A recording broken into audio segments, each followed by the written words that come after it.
Little didgeridoo.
Joe Morris! Joe Morris! Edward Wilkerson. Oh, good.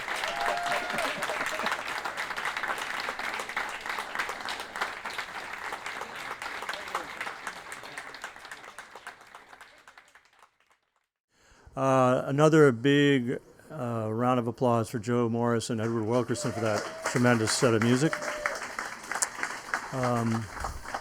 Edward, as I understand it, and Joe, this is the first time you played together, correct? Yes. Yeah. This is the first time we've ever met. Okay. I just met him a couple hours ago. Okay. Well, I was curious about that because when we reached out to you, Edward, to invite you to be on the series this summer, and I suggested you could invite someone from out of town, you immediately got back with Joe Morris's name. I was just curious, like, what do you know about Joe's music that made you so inclined? Because it was great. It was fantastic. I knew Joe and I knew a little bit of his music, but really, it was about a few years ago. Tamika had wanted to set up a duet with me and Joe, and she was like, "You got to play with this guy." And I said, and I was aware of you, but I got a chance to get online and listen to your music, and I started getting excited about it. So I just kept that in the back of my mind that Okay. it'd be nice to do when the opportunity arose. Mm-hmm. And did you know much about Edward's music beforehand? Not enough, but we were talking earlier that I known about Edward since Eight Bold Souls hit the scene. What year was that? 84 or 84? something? Yeah. Mm-hmm. And Last century. Truly. and listened to that music and kept up as much as I could. And I also remember when Tamika mentioned that we might play together a few years ago, and I was really excited about it, but it didn't happen. And so yeah, I've certainly been in someone I've thought about. And then of course, when the beautiful Harrison Bankhead passed away this year, Edward was one of the first people I thought of, because that's how I first heard of Harrison, and he was also somebody that, like everybody who knew him, it was very special to me too.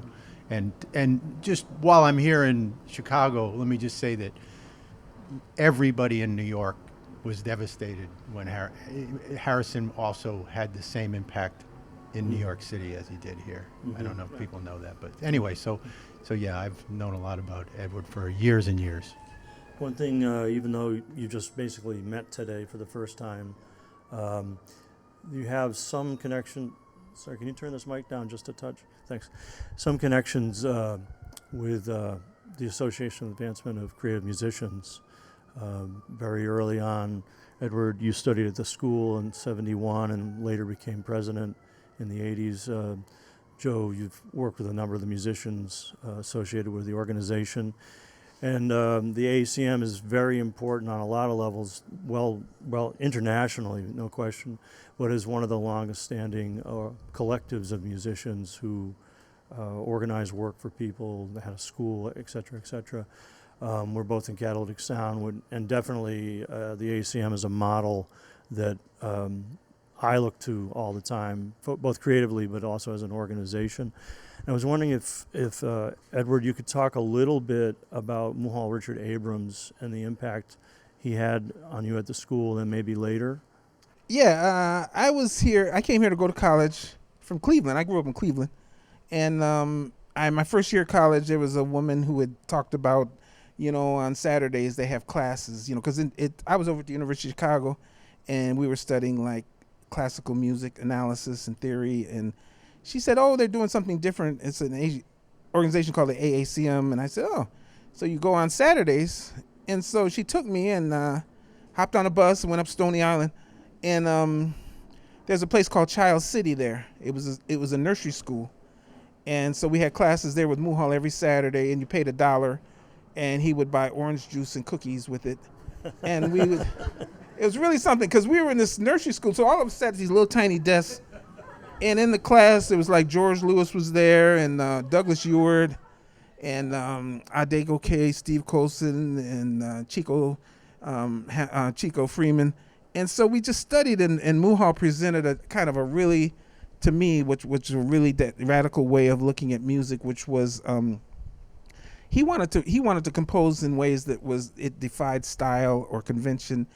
So he had methods of generating what I think of as generating sound, and it was up to you as a composer to make certain decisions about that. So we studied Schillinger and all different types of composers and systems, and he had his own methodology of how he put music together. For me, it was really, really different.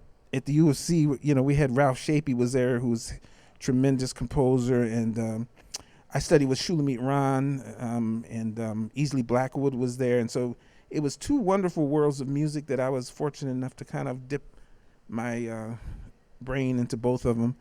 And so, I did that for as long as I could. And then when in 75, we had the 10-year anniversary of the AACM. So I'm just saying, I didn't realize I was kind of around the AACM. I was like 18, and it was pretty early on in the organization. And so I would go there, and there'd be people like Lester Bowie and Wallace McMillan and all these people teaching classes, and it was kind of a wonderful way to for me to kind of be exposed to another side of music that I wasn't aware of. And so the AACM was about, the major tenet was, whatever you do, make sure it's original. So it wasn't a certain style, it was a spirit of adventure And because if you look at the members and the proponents, none of them sound kind of similar. If you look at Anthony Braxton or Fran Anderson or Henry Threadgill, and I couldn't say that stylistically, but there's a spirit of pioneering and trying new things, and that was always very encouraged. And so I always feel very grateful to be around musicians like that, kind of during my formative years, and a lot of it rubbed off on me, and just to be around. And I remember times when Henry Threadgill would call and say, "Hey man, let's go out to see Von Freeman play at the jam session," and I would get out there and I'd scuffle around on saxophone, and he would get up there and play some. He would play some romantic ballad, just out of the blue, and it was just always very dramatic. And just seeing other musicians who were very talented, and I got a chance to begin to play on concerts and get associated with some of the musicians. And so for me, it was a very important period, and I'll always be kind of indebted to that period in my life. And I feel very fortunate. Yeah. Joe, you talked to me before about Henry Threadgill's group Air and the significance of that ensemble to the music as a whole and like its uniqueness. I wonder if you could talk a little bit about that, because that was like the early group for Threadgill, and he's obviously gone on and done many things. And there's the new autobiography, Slip Into Another World, that just came out, so he's very present now as well. But could you talk a little bit about that band, because I'm curious. Well, I am very influenced by that band. I think mainly because, to me, Fred Hopkins and Steve McCall are to use a big word, a seminal rhythm section. To me, there was never a rhythm section like that. And so they changed the way a rhythm section functioned. And Henry obviously had a lot to do with that because he was the main composer. And I don't know, I just was really intrigued by that. I'd already been really influenced by lots of AACM people, even at my home, starting at my home in New Haven. And for those of you who don't know, in 1971, same year you started with, around there, Wadada Leo Smith moved to New Haven. I didn't know that until about 3 months ago when he told me it was 71, but I first heard of him in 1973. And my friends and I had discovered the AACM, believe it or not, through Chick Corea. We were interested in fusion, and we heard Chick Corea, and then Anthony Braxton played with Chick Corea, and that's Right. how we found out about Anthony Braxton. And from that, we found out about the Art Ensemble of Chicago, and then we realized that George Lewis, who was playing trombone all over New Haven with Anthony Davis at concerts at Yale that you could go to for free. There was word among all my friends that they heard George Lewis play giant steps, and it completely blew them away when we were all trying to learn how to play giant steps when we were 18. And then George Lewis showed up on a Roscoe Mitchell record. And then soon after that, I heard Wadada on the radio with Jerry Hemingway talking about his music for high-frequency trumpet. And so I was, following through the progression of everything, interested in a lot of different things, including the AACM. In 75, I moved to Boston and searched for people who knew about it. There weren't many. And a little while later, I started an organization called the Boston Improvisers Group with a few people. But AIR was always a big thing for me because they sort of combined a lot of things that I liked about Leroy Jenkins and about Wadada and Braxton. But there was a bluesy kind of quality, a swing.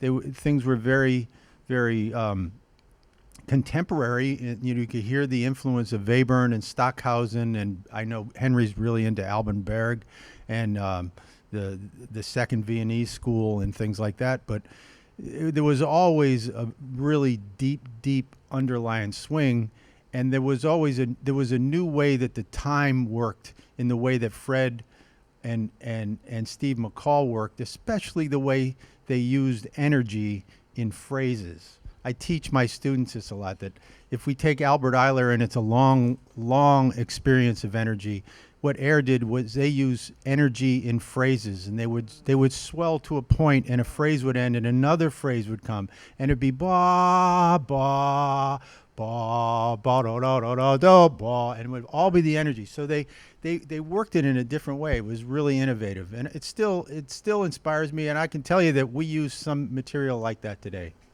That was going to be my follow-up question. Is that obviously very early in your creative paths, work and from the AACM was significant. You know, either participating directly in it or learning about the artist, and then later you've worked with Wadada, Leo Smith, and Braxton and others, Joe. How do you feel like that the foundation impact of the AACM in your work? How has it gotten to where you are now with your work? Like, is it still a major influence? Is it a launching pad to where you are now? Is it still part of your language or languages?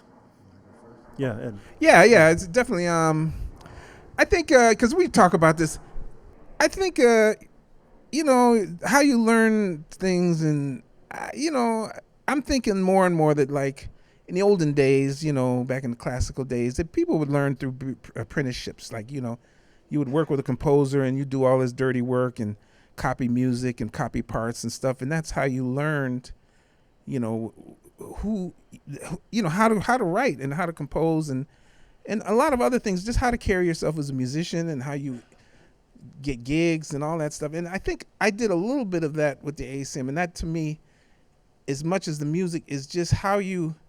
It's just recently I realized that like John Moye would call me and he'd say, "Hey man, let's have lunch," and he would just download information into my brain of like, how do you get a gig? How do you go on tour? How do you keep everything from falling apart?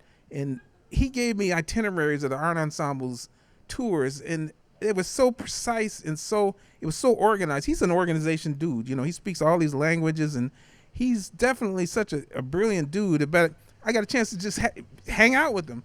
He said, "Man, I got to fix the transmission on the bus. We're getting ready to go on tour." We go over, and there'd be a big old tour bus, and he'd be pulling the transmission out and fixing it and stuff.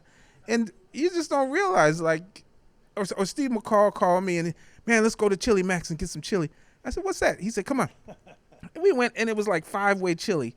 It was a layer of macaroni, beef. Cincinnati stuff. Yeah, and it'd be like 3 layers of grease on top. And then he'd just gobble it up, and I'd be sick the next day. But he would just download. And I think they saw in me somebody who was had some potential, you know, which is, I didn't see it, but they saw it. So I think more and more in this stage in my life, I'd like to be able to do more of that.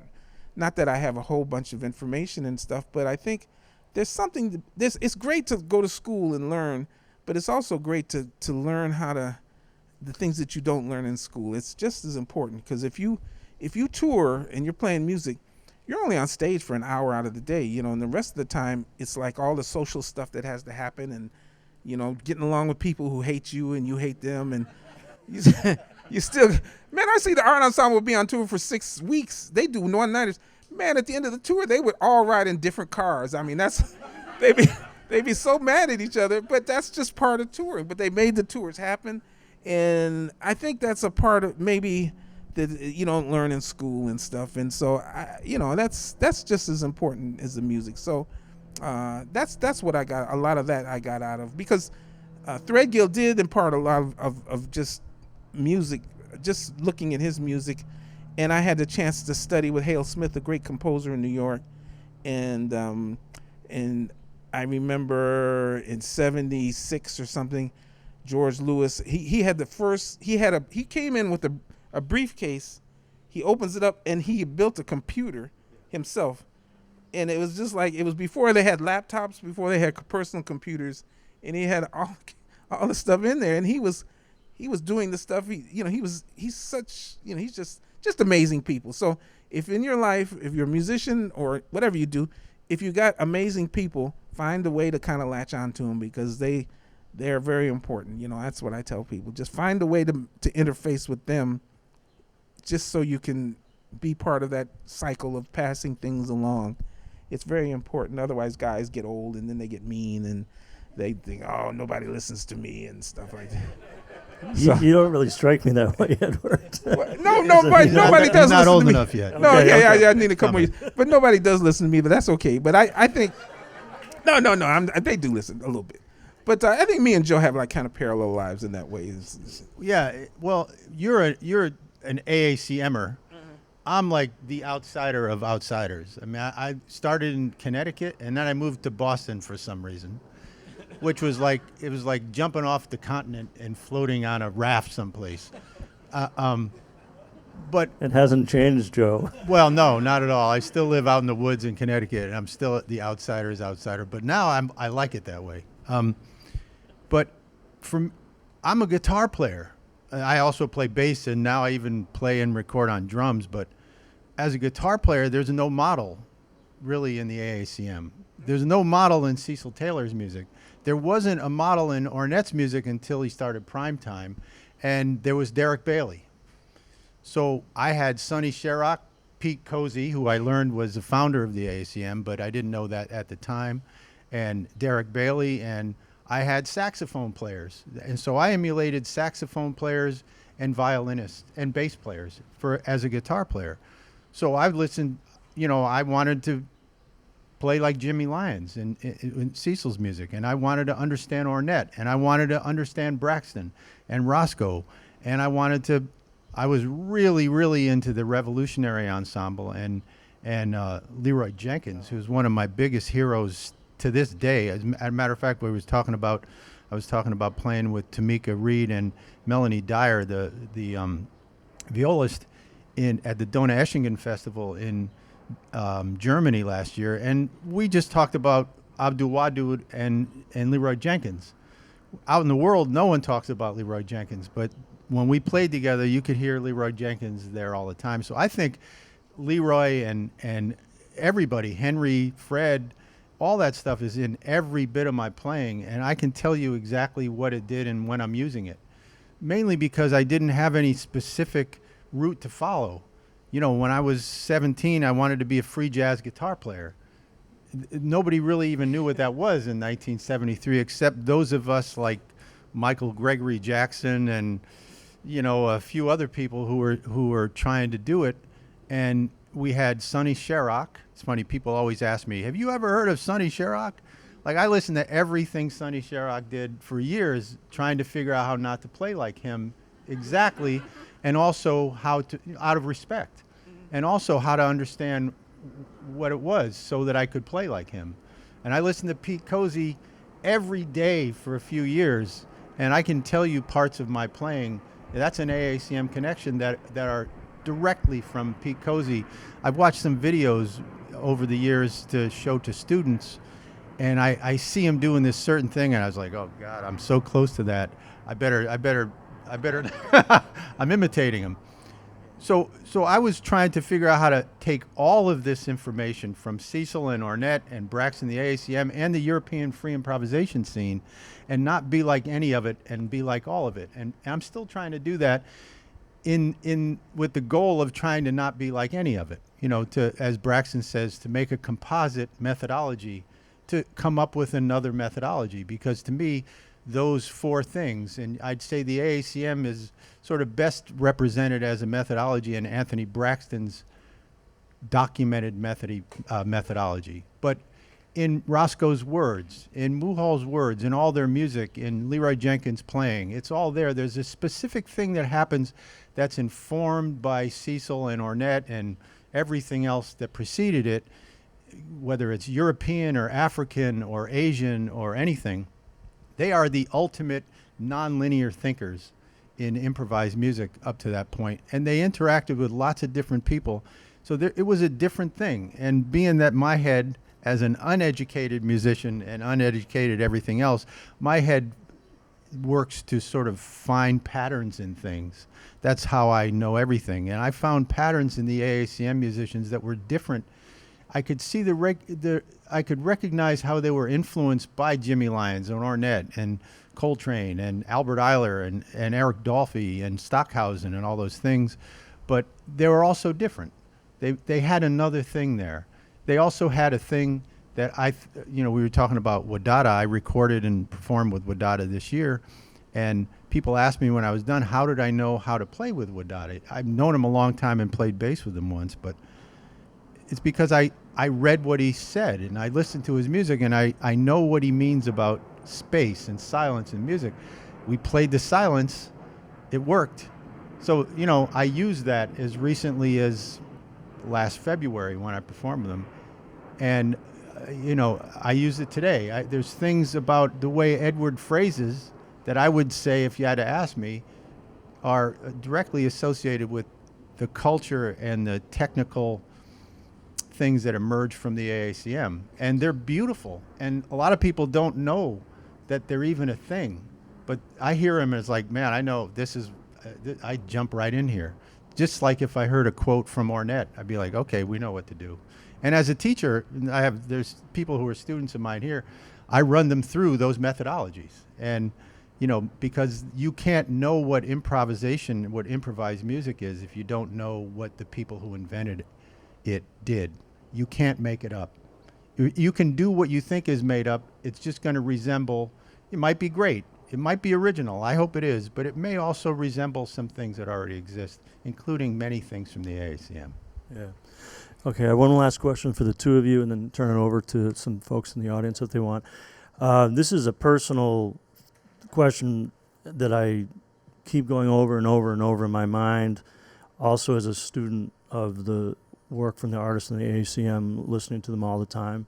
How is it possible, from your perspective, Edward and Joe, in the period of time between, let's say, 1965 and 1975, or take it a little bit further, but whatever, the number of extraordinary musicians all in the same place, all at the same time, including you, Edward, all different voices. If you just take saxophones and clarinets, like the difference between Edward, Henry Threadgill, Braxton, Roscoe Mitchell, on and on. That's just the saxophone, never mind all the other instrumentalists.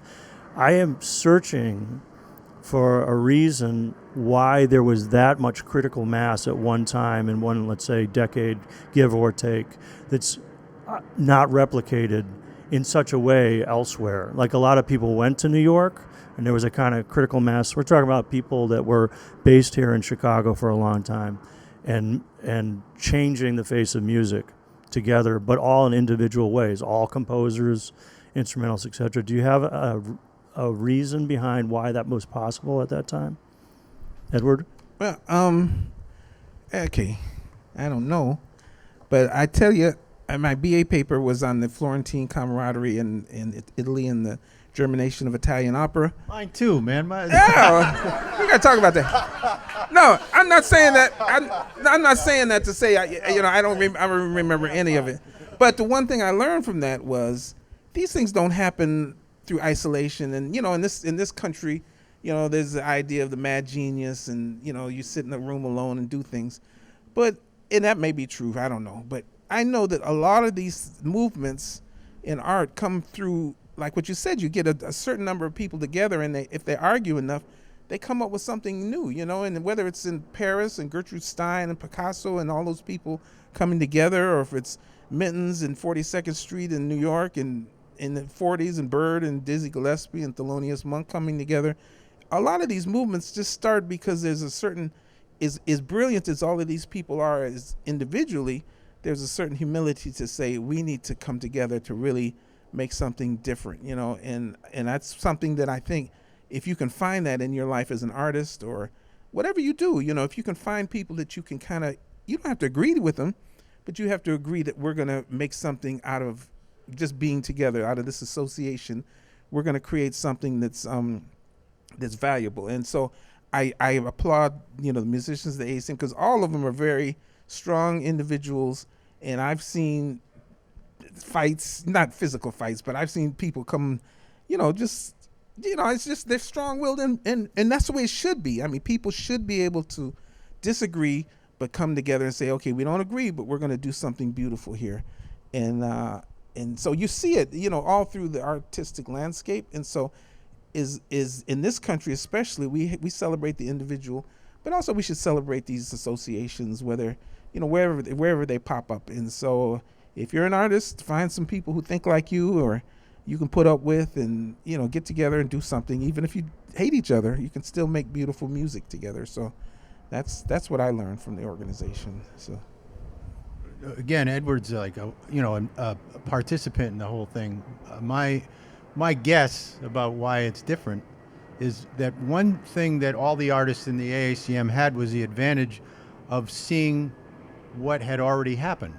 You know, for instance, there's things in Anthony Braxton's music that he'll describe his influence from Albert Ayler. Well, Albert Ayler already happened. He didn't have to invent Albert Ayler. But he also was interested in Schoenberg, and so he mixes, his synthesis includes Albert Ayler and Schoenberg. You could say that that kind of thing is true of nearly every AACM artist, and this is, again, a lot of people would know this if they read these things about the AACM as different than being right in it like Edward is. But one advantage that one difference that I think it's true to a few. One, they're in Chicago.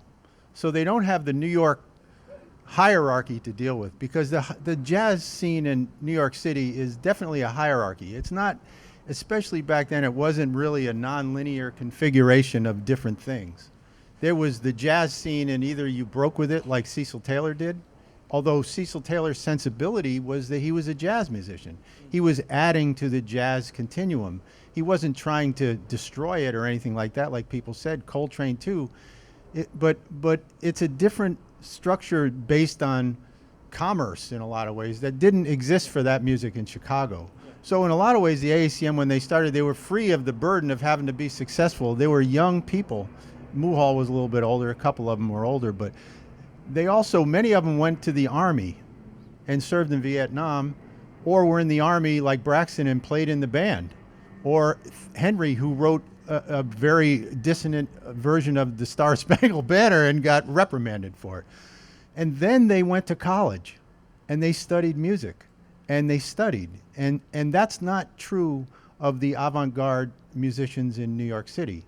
And one of the things that maybe people in Chicago don't know, although it's mentioned in George Lewis's book, is that when some of the AACM people ended up in New York musicians who had a kind of grip on the avant-garde, playing with Cecil or Arnett or Frank Wright, you know, people like that from Cleveland, another one from Cleveland, Albert, they weren't bringing music to the stand. They weren't reading. They weren't playing compositions. They were improvising using an operational methodology that was very specific to each one of those groups. And then the AACM came in and they played compositions, and some of the New York musicians were upset that, you know, these guys were schooled. So the schooling part is a big difference. It means that they can take one piece and the piece could be different than the other piece. Whereas in the more improvised stuff, the improvisation and the methodology that people use means that there's a continuity of performance. The AACM people could change each piece, like Henry's pieces could be very sparse, pointillistic, inspired by Webern, and the next piece could be a blues, because he would go see Sun Ra, a classical performance, and then go listen to blues in the same night or in the same week, and he talks about that a lot, as his influence was very broad. In New York, if you're an avant-garde musician, you're not going to see any blues. You're just not. You're not going to hear people play changes. I mean, Cecil liked a lot of pianists, and I once hung out with him at Bradley's, and he introduced me to Phineas Newborn Jr., who was there, you know. Cecil was always going there, but they didn't care about Cecil. You know, he cared about them because he was drawing influence from them. So I think that those skills that they developed from studying were different than the New York musicians who didn't do that. It was kind of a different generation. And, you know, the culture of Chicago was much less linear in the way it worked. Like I said, I think they're kind of the first group of American jazz musicians who didn't have a linear perspective. It didn't go from here to here. It went from here to there, and there. And they just drew on whatever they wanted to, and they still do. Yeah, solid. Thank you both for answering the questions. And of course, for the music, we'll open up for a couple more questions from the audience if anyone's got something they'd like to ask. I'll repeat the question because this whole thing's being recorded, including my lousy voice. Yes, way in the back there?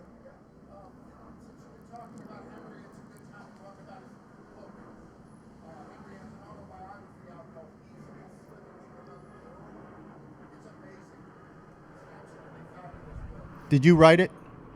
Okay.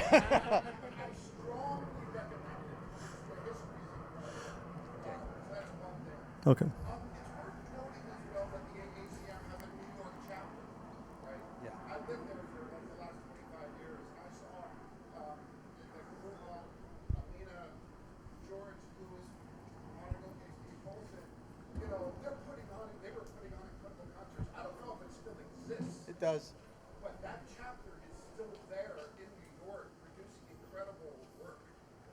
Okay. So that's interesting. I don't even know when they opened that chapter, but I'm very glad that they did.